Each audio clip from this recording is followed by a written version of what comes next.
So, might as well get to it. I just want something to throw up in the morning. Another book review. Eragon, First of the Inheritance. What does it call it on this? Trilogy? I've got another book that you could make two of these out of that says otherwise.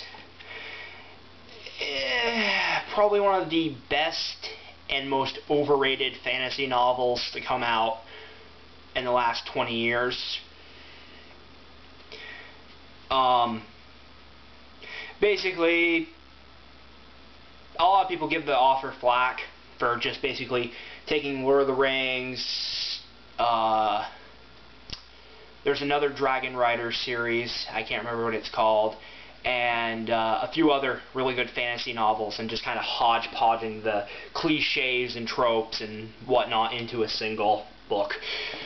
That's not what I'm here for. I'm here to say the good parts about the book.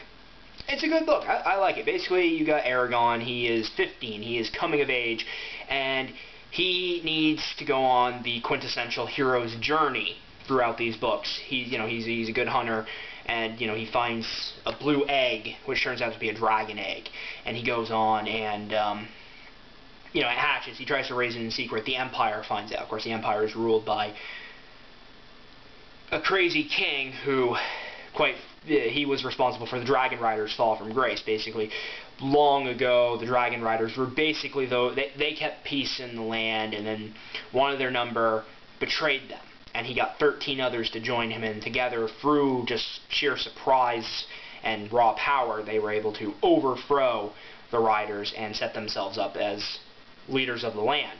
And so, along the way, he makes friends with well, first he has the old wise mentor character, Brome, who comes with him, teaches him to sword fight.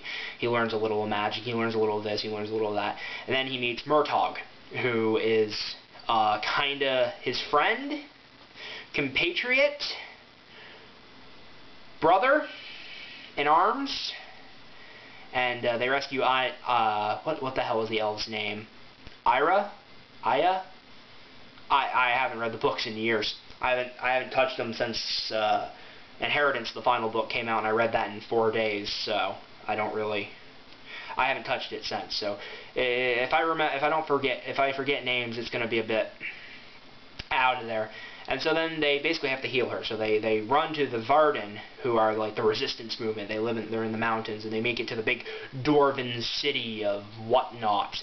And there's the twins there, and Angela the witch, who he meets earlier, but then he meets her again there, and she has some really weird prophecies. Like, really, nobody really knows what the fuck Angela is, or she just kind of pops in, says cryptic shit, and leaves. She's based off the author's sister. That's all we really know about her. Like, we first find, at one point she's trying to prove that toads don't exist, and that they are, in fact, just frogs. Troll logic, essentially. And so we meet the dwarves, and he kind of becomes friends with the dwarves, and their king is like Hrothgar or something. I think is it in this book he adopts him, or in another book? I can't remember which. But the Varden are attacked by this massive horde of Argals, I believe that's what they're called. They're kind of the orcs of this book. Think horned men. And yeah, they though I do like in later books when we learn about their culture, they're kind of like a mixture of ancient Greek and Native American with a little bit of samurai in there due to how highly they feel about their honor and whatnot. So the world is definitely very well built, and it's a very good series. It was definitely something that I could read. I didn't want to read it at first until I saw the preview for the movie, and then I said I got to read the book, and then I watched the movie, and I'm glad I read the book first, because if I went into the movie, if I'd watched the movie, I would have thought, oh my god, this is brilliant. And then after having read the book and then watching the movie in that order, which is what I usually do, I realize this is garbage. But that will be a rant for another day. Quite frankly, like I said, I do really like the series. I can't remember the name of the dwarf who he's really good friends with, and I can't remember the name of anything else except for that Saphira, the dragon, because they have like a psychic link with each other. Some of her comments are fairly witty, and I don't remember if it was in this one or if it started in Eldest. I think it started in Eldest, where his cousin became more important. But I'd have to read them again before I could do proper reviews. But as it is, I'm a little busy in the book department because I'm reading Game of Thrones and the Silmarillion at once. And you can see how far I've made it into both of them. I've just really not been in a reading mood. Oh, and I think I've also been, yeah, I've been rereading The Lightning Thief, so I'm about that far in. But, yeah, I just wanted to get this out of the way, mainly because a lot of people, it's the kind of series where you love it or you hate it. And this is a good book. The rest of the series, it just gets better.